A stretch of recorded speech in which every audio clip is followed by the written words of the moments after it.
ओम नमो भगवते वासुदेवाय। प्रिय श्रोतागणों, भगवान विष्णु और माता लक्ष्मी की कृपा सदैव आप लोगों पर बनी रहे। आज हम श्रवण करेंगे वैशाख मास महात्म्य के 18वें दिन का अध्याय। कल के अध्याय में आपने सुना राम सेतु तीर्थ की महिमा। आज हम श्रवण करेंगे सीता सरोवर और मंगल तीर्थ का महात्म्य। तो प्रिय श्रोतागणों, आइए शुरू करते हैं आज की कथा। श्री सूत जी कहते हैं, सब पापों का नाश करने वाले पाप नाशन तीर्थ में स्नान करने के पश्चात मनुष्य यम नियम का पालन करते हुए सीता सरोवर में स्नान करने के लिए जाए। श्री रामचंद्र जी को अपने अस्तित्व पर विश्वास दिलाने के लिए जब जनक नंदिनी सीता ने संपूर्ण देवताओं के समीप प्रज्वलित अग्नि में प्रवेश किया और सब अंगों से सुशोभित एवं पवित्र रूप से वे उस अग्नि से बाहर निकली, तब लोक रक्षा के लिए उन्होंने अपने नाम से एक उत्तम तीर्थ निर्माण किया तथा स्वयं भी उसमें स्नान किया। इसलिए उस तीर्थ का नाम सीता सरोवर हुआ। उसमें जो मनुष्य स्नान करता है वह संपूर्ण कामनाओं को पाता है। उस तीर्थ में अवगाहन करने, अनेक प्रकार के दान देकर एवं बहुत दक्षिणा वाले यज्ञों का अनुष्ठान करके मनुष्य परमेश्वर के परम धाम को जाता है। महापवित्र सीता कुंड में स्नान करके मनुष्य एकाग्रचित हो मंगल तीर्थ की यात्रा करे। वहाँ भगवान विष्णु जी की प्रिय पत्नी लक्ष्मी जी सदा निवास करती हैं। पूर्व काल में मनोजव नाम से प्रसिद्ध एक चंद्रवंशी राजा हुए हैं। उन्होंने प्रतिवर्ष यज्ञों द्वारा देवताओं को अन्न राशि से ब्राह्मणों को तथा श्रद्धा से पितरों को तृप्त किया। वे निरंतर वेदों का स्वाध्याय किया करते थे। इस प्रकार राजा मनोजव धर्म पूर्वक पृथ्वी का पालन करते थे। उनके शासन काल में उस राज्य में एक भी शत्रु नहीं रह गया था। इससे राजा के मन में अहंकार उत्पन्न हो गया। जहाँ अहंकार होता है वहाँ लोभ, मद, काम, क्रोध, हिंसा तथा मोह में डालने वाली असूया ये सभी प्रकट हो जाती हैं। और जिस पुरुष में ये उत्पन्न होते हैं वह पुत्र, पौत्र तथा संपत्तियों के साथ प्राणों से भी हाथ धो बैठता है। उस राजा के मन में यह विचार उत्पन्न हुआ कि मैं ब्राह्मणों के गांव में कर लगाऊंगा। मन से ऐसा निश्चय करके उसने वही किया। शिव और विष्णु आदि देवताओं के भी धन उनसे ले लिए। अहंकार ने उसकी विवेक बुद्धि को नष्ट कर दिया था, इसलिए उसने ब्राह्मणों के खेत छीन लिए थे। इस दुष्कर्म का परिणाम यह हुआ कि एक बलवान शत्रु ने आकर उसके नगर को घेर लिया। रण देश के राजा गोलब भी उसके शत्रु बन बैठे। गोलब ने चतुरंगिनी सेना के साथ आक्रमण किया। दुरात्मा मनोजव का गोलब के साथ 6 महीने तक युद्ध चला। अंत में गोलब की जीत हुई। मनोजव पराजित होकर राज्य से वंचित हो गया। उसने अपने स्त्री और पुत्र के साथ वन का आश्रय लिया। गोलब उस राज्य का पालन करते हुए दीर्घ काल तक मनोजवपुर में टिके रहे। इधर एक दिन मनोजव का पुत्र क्षुधा से पीड़ित हो माता पिता से खाने के लिए अन्न मांगने लगा। पिताजी, मुझे खाने को दो। माँ, मुझे भोजन दो, बहुत भूख लगी है। पुत्र का यह करुणाजनक वचन सुनकर माता पिता शोक से पीड़ित हो सहसा मूर्छित हो गए। कुछ चेत होने पर राजा ने अपनी स्त्री से कहा, सुमित्रे, मैं क्या करूं? कहाँ जाऊं? मेरी क्या गति होगी? मेरा यह पुत्र भूख से पीड़ित होकर थोड़ी ही देर में मर जाएगा। मैंने ब्राह्मणों के खेत छीन लिए, विष्णु और शिव आदि देवताओं के धन का हरण कर लिया। इस प्रकार दुष्कर्म की अधिकता के कारण ही गोलब ने मुझे परास्त किया है। मेरे पास अन्न का एक दाना भी नहीं है। मैं निर्धन हूँ, दुखी हूँ और स्वयं भी भूखा प्यासा हूँ। इस समय इस भूखे बालक को कैसे अन्न दूंगा? इस प्रकार विलाप करता हुआ राजा मनोजव अत्यंत खिन्न हो पृथ्वी पर गिर पड़ा और मूर्छित हो गया। सुमित्रा पति को इस प्रकार गिरा हुआ देख उसे हृदय से लगाकर विलाप करने लगी। उसी समय मुनिवर पराशर जी स्वेच्छा से घूमते हुए वहां आ गए। उन्हें देखकर पतिव्रता सुमित्रा ने पुत्र सहित उठकर उनके चरणों में प्रणाम किया। पराशर जी ने सुमित्रा को आश्वासन देते हुए पूछा, हे देवी, तुम कौन हो? यह कौन तुम्हारे आगे पड़ा हुआ है और यह बालक कौन है? पतिव्रता सुमित्रा बोली, मुनिवर, ये मेरे पति हैं। हम दोनों से उत्पन्न यह चंद्रकांत हमारा पुत्र है। मेरे पतिदेव चंद्रवंशी राजा मनोजव हैं। ये विक्रमाढ्य के पुत्र हैं। मैं इनकी पतिव्रता पत्नी सुमित्रा हूँ। गोलब ने राजा मनोजव को युद्ध में परास्त किया है। ये राज्य से भ्रष्ट हो अवलंब शून्य होकर पत्नी और पुत्र के साथ इस भयंकर वन में चले आए हैं। यहाँ मेरे भूखे पुत्र ने हम दोनों से भोजन मांगा है। राजा अन्नहीन होने के कारण पुत्र को क्षुधा से व्याकुल देख शोक से मूर्छित हो गिर पड़े हैं। रानी की यह बात सुनकर दयालु पराशर मुनि ने कहा, हे देवी, तुमको किसी प्रकार का भय नहीं होना चाहिए। अब तुम लोगों का अमंगल शीघ्र ही नष्ट हो जाएगा। यूँ कहकर मंत्र जप करते हुए भगवान शंकर का ध्यान करके पराशर जी ने अपने हाथ से राजा का स्पर्श किया। महामुनि के हाथ का स्पर्श पाते ही राजा मनोजव मूर्छा त्याग कर सहसा उठ बैठे और पराशर मुनि को प्रणाम करके हाथ जोड़कर बोले, मुने, आज आपके चरण कमलों के सेवन से मेरी मूर्छा शीघ्र ही दूर हो गई और मेरे सब पातकों का भी नाश हो गया। जो पुण्यात्मा नहीं है उसको आपका दर्शन कदापि नहीं हो सकता। मुझे शत्रुओं ने अपने नगर से बाहर निकाल दिया है। आप अपनी कृपा दृष्टि से देखकर मेरी रक्षा कीजिए। पराशर जी बोले, राजन, तुम्हें शत्रु पर विजय पाने के लिए मैं एक उपाय बतलाता हूँ। परम पुण्यमय गंधमादन पर्वत पर जहाँ श्री रामचंद्र जी का परम पुण्यमय सेतु है, वहाँ सब ऐश्वर्यों को देने वाला मंगल तीर्थ विद्यमान है। उस सरोवर में सब लोगों का उपकार करने के लिए रघुनाथ जी लक्ष्मी स्वरूपा सीता जी के साथ सदैव स्थित रहते हैं। तुम पुत्र और स्त्री सहित वहाँ जाकर भक्ति पूर्वक स्नान करो। उस तीर्थ के प्रभाव से तुम्हें शीघ्र ही सब प्रकार के मंगलों की प्राप्ति होगी और युद्ध में शत्रुओं को जीतकर पुनः अपना राज्य प्राप्त कर लोगे। ऐसा कहकर राजा, रानी और बालक इन तीनों के साथ पराशर मुनि मंगल तीर्थ में स्नान के उद्देश्य से राम सेतु पर गए। वहाँ विधि पूर्वक संकल्प लेकर मुनि श्रेष्ठ पराशर ने स्वयं स्नान किया और राजा आदि से भी विधि पूर्वक स्नान करवाया। राजा, रानी और राजकुमार ने वहाँ 3 महीने तक नियम पूर्वक स्नान किया। तत्पश्चात मुनि ने राजा को राम जी के एकाक्षर मंत्र का, जो सब अनर्थों का नाश करने वाला है, उसका उपदेश दिया। राजा ने 40 दिनों तक विधि पूर्वक उस एकाक्षर मंत्र का जप किया।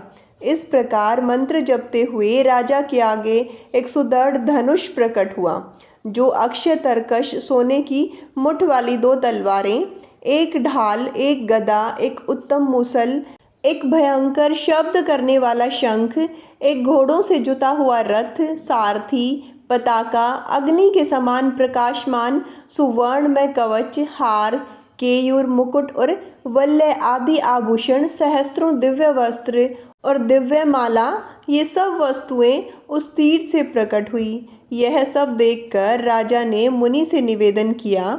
तब मुनि ने तीर्थ का जल लेकर उसे मंत्र से अभिमंत्रित करके उसके द्वारा राजा का अभिषेक किया। तदंतर राजा मनोजव कमर कसकर युद्ध के लिए तैयार हुए। उन्होंने कवच, खड्ग, धनुष और बाण धारण किए। हार, केयूर, मुकुट और कंकण आदि से विभूषित हो दिव्य वस्त्र धारण कर उस घोड़े जुते हुए रथ पर बैठे। महामुनि पराशर ने राजा को अंग रहस्य, प्रयोग और उपसंहार की विधि के साथ ब्रह्म अस्त्र आदि का उपदेश दिया। राजा ने रथ से उतरकर मुनि को प्रणाम किया और आशीर्वाद ले उनकी आज्ञा पाकर तथा उनकी परिक्रमा करके वे पत्नी और पुत्र के साथ विजय के लिए उस रथ पर आरूढ़ हुए। नगर में पहुंचकर राजा ने शंख बजाया। शंखनाद सुनकर गोलब सेना के साथ युद्ध के लिए तुरंत ही बाहर निकला और मनोजव के साथ 3 दिनों तक युद्ध करता रहा। चौथे दिन मनोजव ने युद्ध में ब्रह्मास्त्र का प्रयोग करके सेना सहित गोलब को नष्ट कर दिया। उसके बाद स्त्री और पुत्र सहित नगर में आकर राजा समूची पृथ्वी का पालन करने लगा। तब से उसने कभी अहंकार नहीं किया, असूया आदि दोषों को त्याग दिया, अहिंसा, इंद्रिय संयम और धर्म में सदा तत्पर रहने लगा। इस प्रकार सहस्त्रों वर्षों तक राजा ने पृथ्वी का पालन किया। फिर विरक्त होकर अपने पुत्र को राज्य दे वह गंधमादन पर्वत पर मंगल तीर्थ पर चला गया।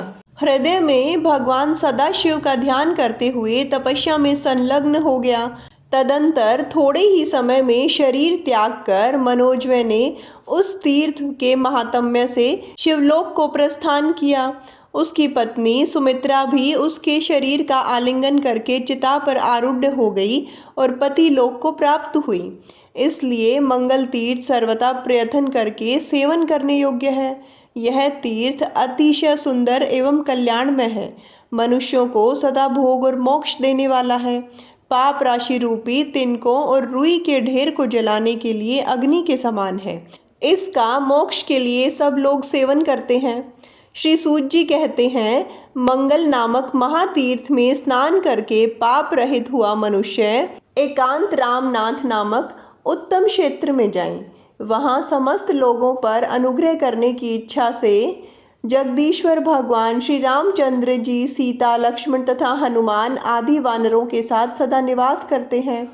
वहाँ अमृत वापिका नामक एक पुष्पदायिनी पुष्करणी है, जिसमें गोता लगाने वाले मनुष्यों को जरा और मृत्यु का भी भय नहीं रहता। जो मनुष्य श्रद्धा पूर्वक उस अमृत व्यापी में स्नान करता है वह भगवान शंकर के प्रसाद से अमृतत्व को प्राप्त होता है। जो मनुष्य इस तीर्थ में सावधान होकर 3 वर्षों तक स्नान करते हैं वे मोक्ष को प्राप्त होते हैं। ऋषियों ने पूछा, सूत जी, उस क्षेत्र का नाम एकांत रामनाथ कैसे हुआ? श्री सूत जी बोले, पूर्व काल में दशरथ नंदन श्री राम जी सुग्रीव, विभीषण, लक्ष्मण और मंत्रग हनुमान इन सब के साथ वानरों द्वारा बांधे हुए सेतु पर समुद्र के बीच में एकांत प्रदेश में मन ही मन सीता का चिंतन करते हुए कुछ सलाह करने लगे। उस समय समुद्र अपनी उताल तरंगों के साथ जोर जोर से गर्जना करने लगा। उसकी भयंकर ध्वनि बढ़ती ही चली जा रही थी, इसलिए वे परस्पर की बातचीत को सुन नहीं पा रहे थे। तब श्री रामचंद्र जी ने समुद्र को बलपूर्वक काबू में करके राक्षसों को मारने के विषय में एकांत में उन सब के साथ परामर्श किया। इसलिए उस क्षेत्र का नाम एकांत रामनाथ हो गया। उस स्थान पर आज भी समुद्र का जल निश्चल एवं शांत दिखाई देता है। जो मनुष्य वहां जाकर अमृत व्यापी में नियम पूर्वक स्नान करेंगे और श्री राम आदि की सेवा में तत्पर होंगे वे सब मुक्ति को प्राप्त होंगे। अमृत व्यापी में स्नान और एकांत रामनाथ का सेवन करके जितेंद्रिय मनुष्य ब्रह्म कुंड में स्नान करने के लिए जाएं। गंधमादन पर्वत पर सेतु के मध्य भाग में वह महातीर्थ ब्रह्म कुंड विद्यमान है। ब्रह्म कुंड का दर्शन सब पाप राशि का नाश करने वाला है। वह लाखों ब्रह्म हत्याओं का निवारण करने वाला है। ब्रह्म कुंड से उत्पन्न हुए भस्म से जो त्रिपुंड लगाते हैं मोक्ष उनके हाथों में ही स्थित है। जो मनुष्य इस तीर्थ में आकर स्नान करते हैं अवश्य ही महादेव जी का सायुज्य प्राप्त कर लेते हैं। जो एक बार ब्रह्म कुंड में स्नान कर लेता है उसके लिए मोक्ष धाम के द्वार के कपाट खुल जाते हैं। यह उत्तम कुंड देवता, मनुष्य और मुनीश्वरों से वंदित, सबके संसार बंधन का नाश करने वाला, शुभ कारक, सर्व पापहारक तथा संपूर्ण मनोरथों को देने वाला है। महापुण्य में ब्रह्म कुंड में स्नान करने के पश्चात एकाग्रचित होकर मनुष्य हनुमंत कुंड पर जाए। पूर्व काल में समस्त राक्षसों का वध हो जाने पर जब युद्ध समाप्त हो गया और श्री रामचंद्र जी अपनी सेना सहित लंका से लौटकर गंधमादन पर्वत पर आ गए, तब पवन पुत्र हनुमान जी ने सब लोगों का उपकार करने के लिए अपने नाम से एक उत्तम तीर्थ का निर्माण किया, जो सब तीर्थों से उत्तम है। उसमें स्नान करके मनुष्य सनातन शिवलोक को प्राप्त होते हैं। पूर्व काल में धर्मसख नाम से प्रसिद्ध एक राजा राज्य करते थे। वे शत्रु विजयी, परम धार्मिक, प्रजा पालन प्रायण तथा नीतिमान थे। उनकी 100 पतिव्रता स्त्रियां थीं, किंतु उनसे कोई वंश की वृद्धि करने वाला पुत्र नहीं हुआ। तब राजा ने ब्राह्मणों से कहा, विप्रवरों, मैंने बहुत सोच विचार कर 100 स्त्रियों से विवाह किया। उन सब के साथ रहते हुए मेरी वृद्धावस्था आ गई। अतः आप बताएं किस उपाय से मेरे बहुत से पुत्र होंगे। मेरी 100 स्त्रियों में से प्रत्येक को एक एक गुणवान पुत्र प्राप्त हो जाए, यह यत्न सोचिए। छोटा बड़ा अथवा दुष्कर ही कर्म क्यों न हो, यदि उससे यह कार्य सिद्ध होने वाला हो तो उसे मैं अवश्य करूँगा। राजा के इस प्रकार पूछने पर सब ऋत्विज और पुरोहित एकत्र हो उनसे अपना निश्चय किया हुआ विचार प्रकट करते हुए बोले, राजन, कोई परम पवित्र गंधमादन पर्वत है जो दक्षिण समुद्र के बीच सेतु के रूप में विद्यमान है। वहाँ लोक विख्यात हनुमत कुंड है जो बड़े भारी दुखों का नाश करने वाला और स्वर्ग एवं मोक्ष रूपी फल देने वाला है। वह नरकों के कलेश का निवारण तथा दरिद्रता को दूर करने वाला है। पुत्रहीन मनुष्य को पुत्र और स्त्रीहीन पुरुष को स्त्री देने वाला है। वहाँ संयम पूर्वक स्नान करके तुम एकाग्रचित हो उस तीर्थ के तट पर पुत्रेष्टि यज्ञ करो। उससे तुम्हारी 100 स्त्रियों में प्रत्येक को एक एक पुत्र प्राप्त हो सकता है। यह सुनकर राजा धर्मसुख अपनी स्त्रियों, मंत्रियों और सेवकों तथा पुरोहित जी को साथ ले यज्ञ की आवश्यक सामग्री सहित दक्षिण समुद्र के किनारे गंधमादन पर्वत पर गए। वहाँ हनुमत कुंड में जाकर उन्होंने सैनिकों के साथ स्नान किया। इस प्रकार वे उसके किनारे पर 1 मास तक ठहरकर प्रतिदिन स्नान करते रहे। तत्पश्चात वसंत आने पर चैत्र मास में पुरोहित सहित राजा ने पुत्रेष्टि यज्ञ प्रारंभ किया। पुरोहित और ऋत्विजों ने विधि पूर्वक सब कर्म संपन्न किए। सपत्नीक राजा का जब वह यज्ञ समाप्त हुआ तब पुरोहित ने हवन से बचे हुए हविष को लेकर राजा की सब स्त्रियों को भोजन कराया। उसके बाद राजा धर्मसख ने अपनी 100 पत्नियों के साथ यज्ञंत स्नान किया, अर्थात यज्ञ की समाप्ति पर स्नान किया और ऋत्विजों को बहुत सी दक्षिणा दी। इस प्रकार यज्ञ पूरा करके मंत्री, परिवार और पत्नियों के साथ वे धर्मात्मा राजा प्रसन्नतापूर्वक अपनी राजधानी को लौट आए।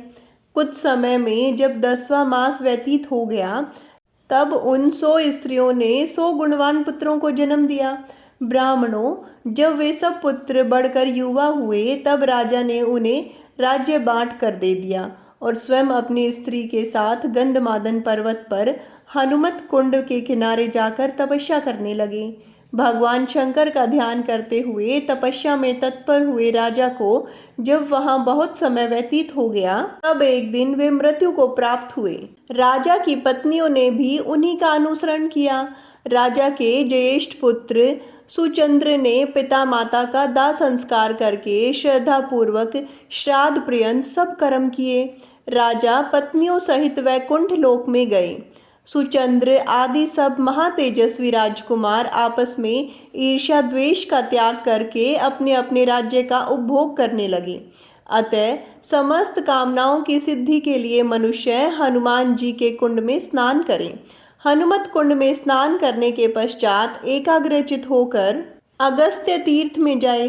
साक्षात अगस्त्य जी ने इस तीर्थ का निर्माण किया है।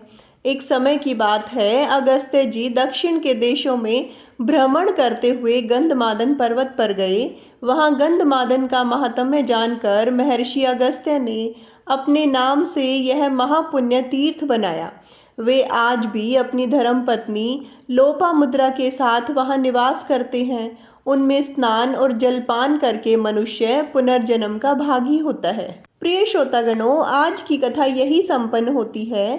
कल की कथा में हम सुनेंगे राम तीर्थ, लक्ष्मण तीर्थ और जटा तीर्थ की महिमा। कल की कथा भी आप अवश्य सुनिएगा। और आइए अभी श्रवण करते हैं श्री तुलसी चालीसा।